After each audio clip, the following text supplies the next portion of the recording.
Dëmet e shkaktuara në frutikulturë pas ngritjes së datave 7 dhe 8 prill të këtij viti kanë mbledhur në një takim jashtrradh dhe Këshillit Bashkiak të Maliqit.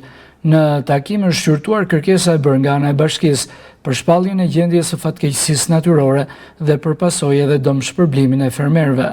Të djathtët kanë kërkuar ngritjen e një komisioni nga ana e Këshillit Bashkiak për verifikimin e dëmeve dhe përgatitjen e një raporti, i cili mund t'i dërgohet organeve kompetente për të bërë të mundur shpalljen e gjendjes së fatkeqësisë natyrore në këtë bashki. Mendohet se në bashkinë e Maliqit janë rreth 800 familje të dëmtuara nga ngricat dhe një sipërfaqe për rreth 600 hektar e mbjellë me frutikulturë. Këto dëme kanë shifra të konsiderueshme, të cilat kalojnë vlerën prej 8% të buxhetit të bashkisë dhe sipas ligjit duhet të paguhen nga shteti. Për të bërë një gjë të tillë, pritet vendimi i Agjencisë Kombëtare të Mbrojtjes Civile, e cila ka autoritetin për të propozuar shpalljen e gjendjes së fatkeqësisë natyrore, çka do të sjellë dhe dëmshpërblimin për fermerët.